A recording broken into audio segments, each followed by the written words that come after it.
Hello students of class 4th. Today we are going to study English first. In this we have to start chapter number 15. Birbal goes to heaven, page number 99. Okay, open page number 99. Here, Birbal goes to heaven, chapter number 15. In this chapter we shall read how Birbal used his wisdom.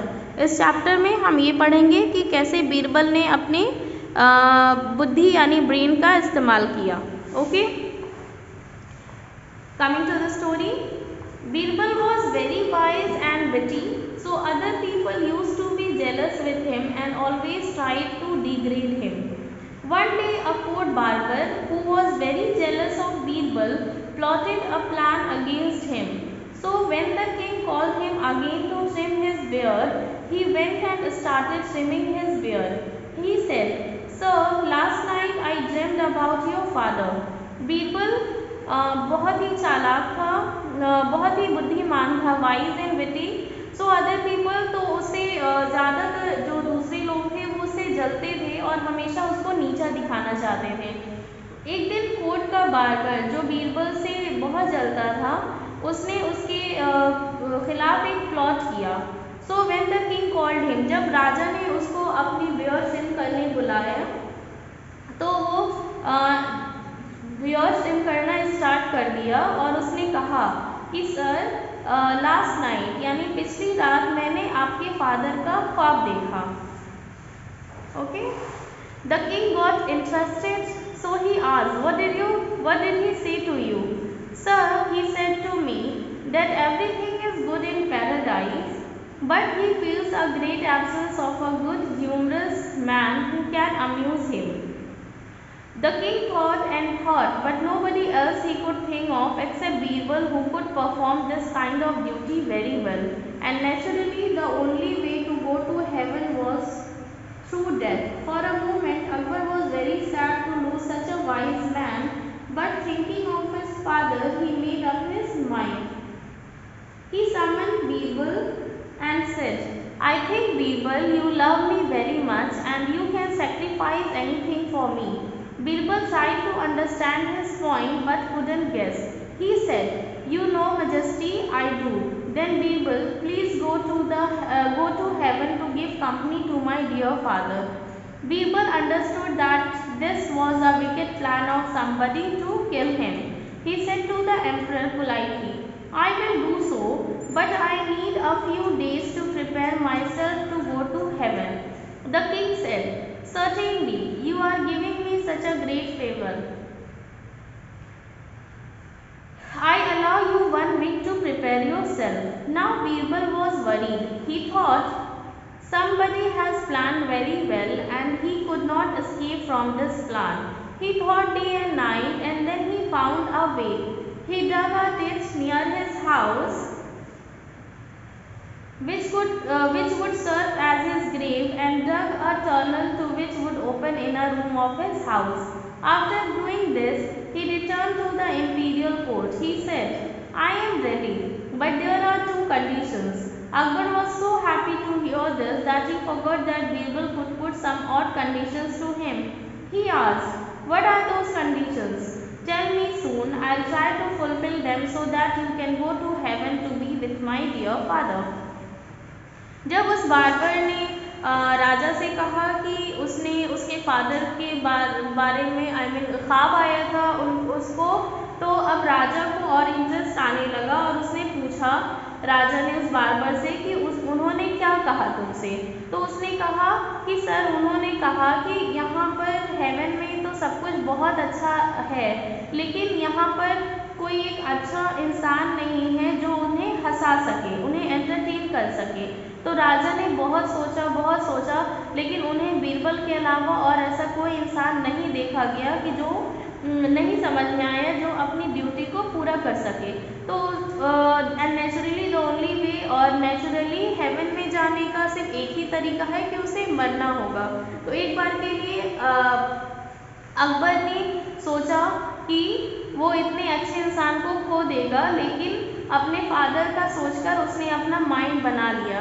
उसने बीरबल को बुलाया और बीरबल से कहा कि बीरबल, मुझे लगता है कि तुम मुझे बहुत ज़्यादा प्यार करते हो और तुम मेरे लिए कुछ भी कर सकते हो।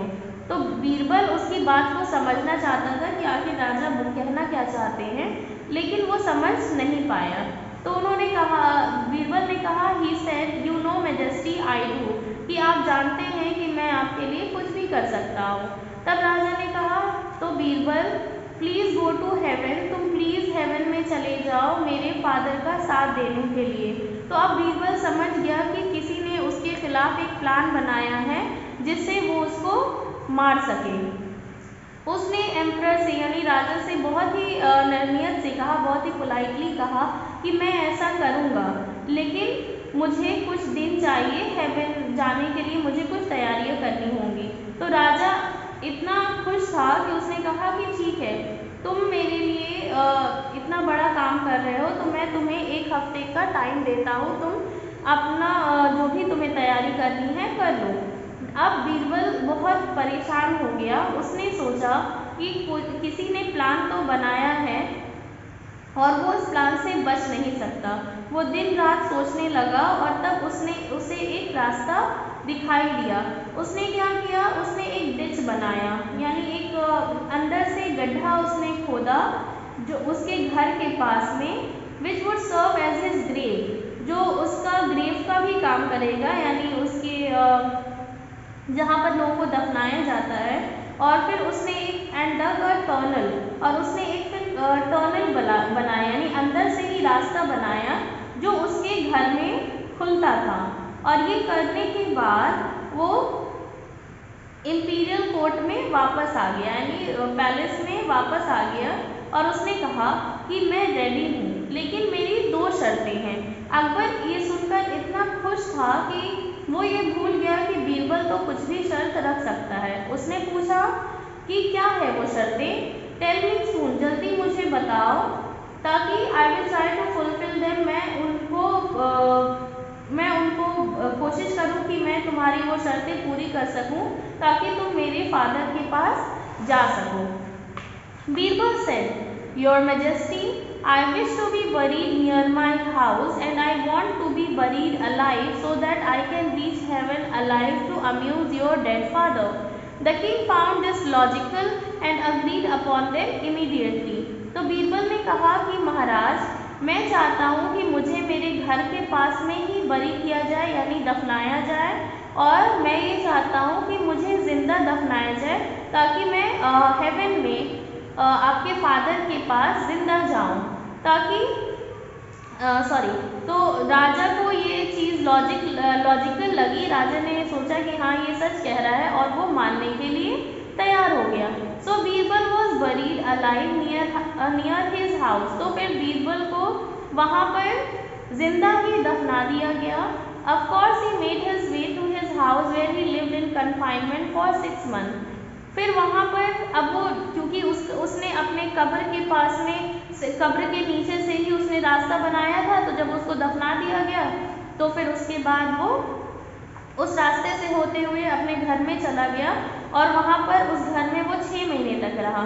After 6 months he came out of hiding with grown beard and shabby hair and asked the permission to appear in the royal court. 6 महीने के बाद जब वो उस घर वहाँ से अपने घर से वापस निकला तो उसकी दाढ़ी बढ़ी हुई थी, उसका बाल पूरा बढ़ा हुआ था और उसने परमिशन मांगा कि वो रॉयल कोर्ट में जाना चाहता है। Looking at him Akbar cried, where have you been Birbal. वो अकबर ने उसको देखते हुए बोला कि बीरबल तुम कहाँ थे। तो बीरबल ने कहा, your majesty, I was in heaven with your dead father. मैं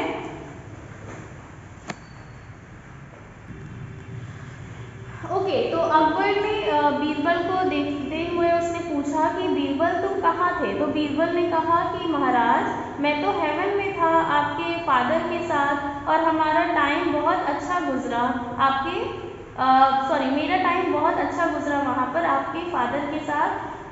वो मुझसे बहुत खुश थे, मेरी सर्विस से बहुत खुश थे, इसलिए उन्होंने मुझे स्पेशल परमिशन दी कि मैं ज़मीन पर अर्थ पर वापस चला जाऊं।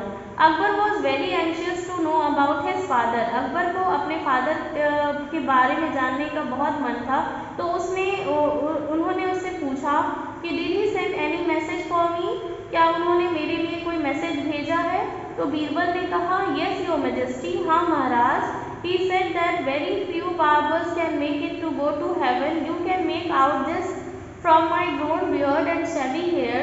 So he has asked to send your own barber to him immediately. Akbar understood everything. He gave Birbal a big prize and his barber the life sentence. तो उन्होंने जब पूछा अकबर ने बीरबल से कि क्या उन्होंने मेरे लिए कुछ मैसेज भेजा है, तो बीरबल ने कहा हाँ महाराज, उन्होंने कहा है कि बहुत कुछ ही बार्बर जो है हेवन तक पहुंच पाते हैं. बार्बर यानी नाई, ठीक है, कुछ बहुत ही कम नाई है जो हेवन तक पहुंच पाते हैं. You can make out this from my grown beard and shabby hair. और आप इसी से समझ सकते हैं कि कैसे मेरी दाढ़ी और मेरे बाल बढ़े हुए हैं.